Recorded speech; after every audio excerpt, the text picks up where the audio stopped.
রাত যত গভীর হয়, রহস্য যেন ততই ঘনীভূত হয়। অন্ধকারের আড়ালে কখনো কখনো এমন কিছু ঘটনা ঘটে যার ব্যাখ্যা খুঁজে পাওয়া সত্যি কঠিন। আজকের পর্বে শোনো লর্ড হ্যালিফ্যাক্সের লেখা রহস্য ও ভৌতিক আবহে ভরা গল্প ভৌতিক। তাহলে আর দেরি না করে আলোটা একটু কমিয়ে মন দিয়ে শুনতে থাকো আজকের গল্প। আর তোমরা শুনছো ভৌতিক রহস্য। তাহলে কি বললাম, আজকের গল্পের নাম ভৌতিক। তাহলে চলো গল্পটা শুরু করি।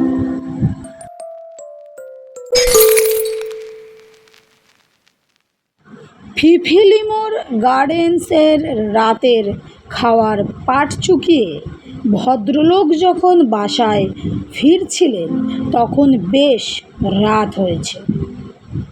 11টা অনেকক্ষণ বেজে গিয়েছে। ঘড়ির কাঁটা 12টার কাছাকাছি। গার্ডেন্স থেকে বেরিয়ে একটা ছোট রাস্তায় এসে পড়লেন ভদ্রলোক। রাস্তাটার নাম বোধহয় ফিলিমোর স্ট্রিট। এত রাতে রাস্তায় লোক চলাচল প্রায় বন্ধ হয়ে গিয়েছে।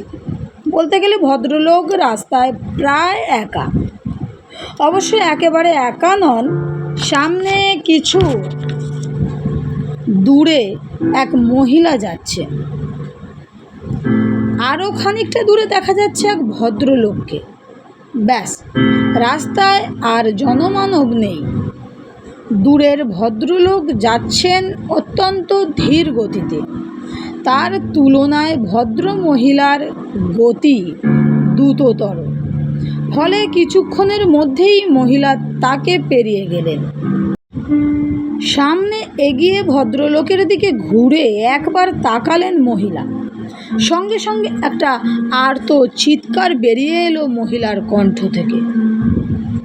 দারুণ আতঙ্কে চিৎকার করতে করতে 3 মোড় পেরিয়ে ছুটতে ছুটতে পাশের একটা গলিপথে ঢুকে পড়লেন। ব্যাপার কি হলো ভদ্রমহিলার? উনি হঠাৎ ওরকম ভয় পেলেন কেন?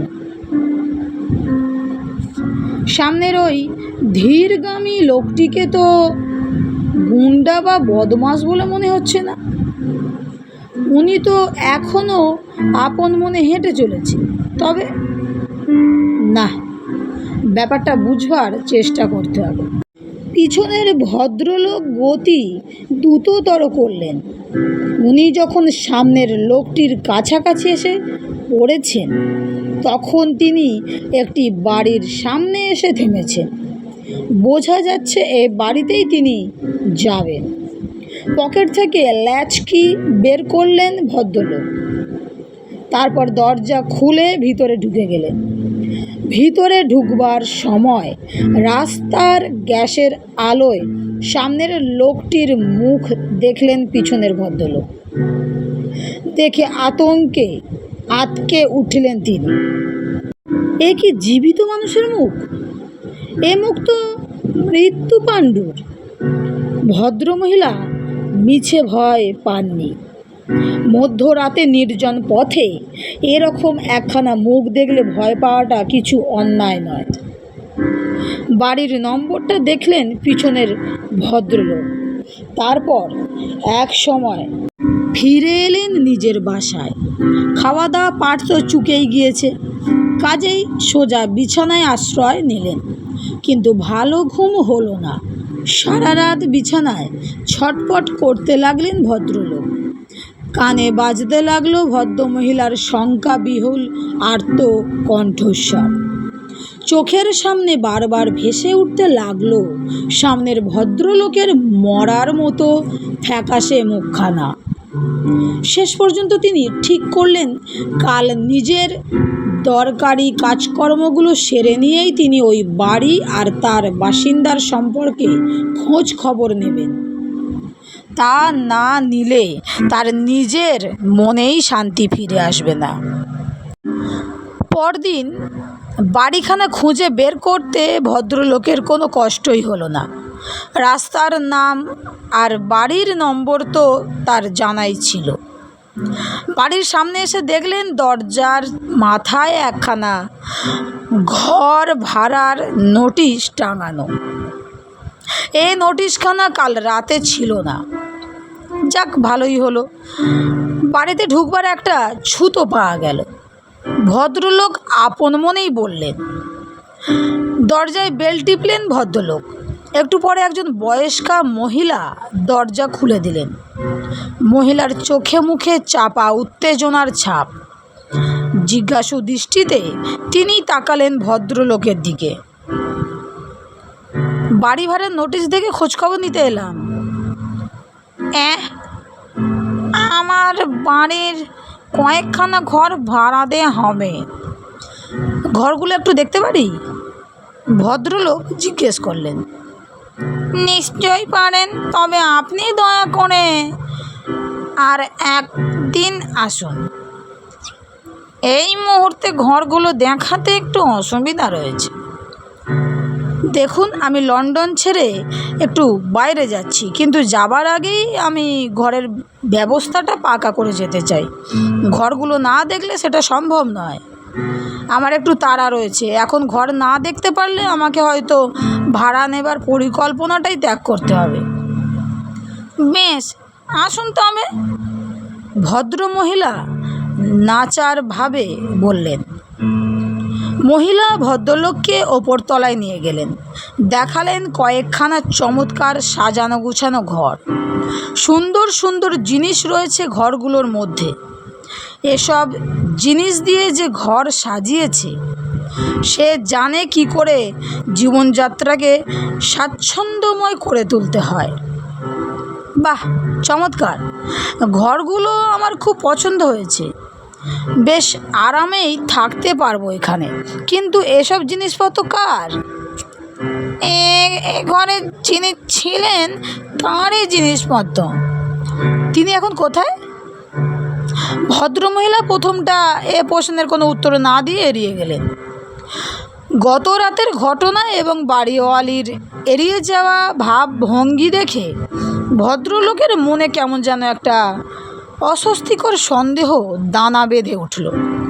তিনি একটু কড়া গলায় এবার জিজ্ঞেস করলেন, বলুন, আপনার আগেকার ভাড়াটে কোথায়?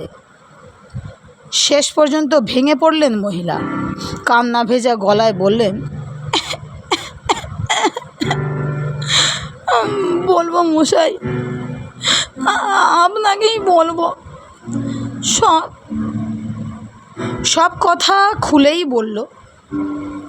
এ ফ্ল্যাটের ভাড়াটে একজন সত্যিকারের ভদ্রলোক ছিলেন। তিনি অনেক বছর এ বাড়ির ভাড়াটে ছিলেন।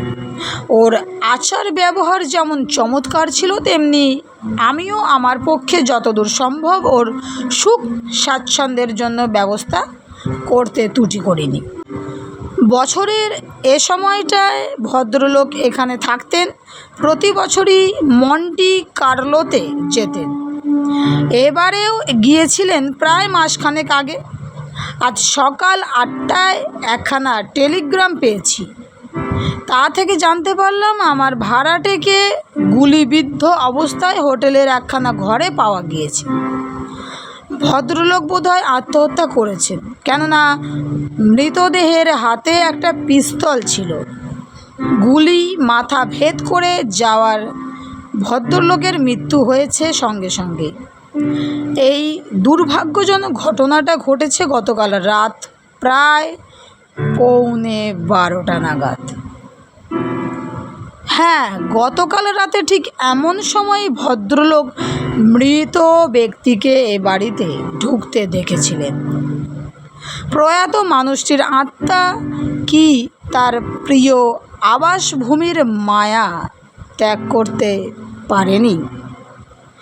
এ প্রশ্নের উত্তর কে দেবে? বন্ধুরা, গল্পটি এখানেই শেষ। আর গল্পটা তোমাদের কেমন লেগেছে অবশ্যই আমাকে কমেন্টে জানিও। আর ভালো লেগে থাকলে বন্ধুদের সঙ্গে শেয়ার করে চ্যানেলটি সাবস্ক্রাইব করে লাইক করে আমার পাশে থেকো। যাতে আরও নতুন নতুন গল্প তোমাদের শোনাতে পারি। তাহলে বন্ধুরা আজকের মতো বিদায়।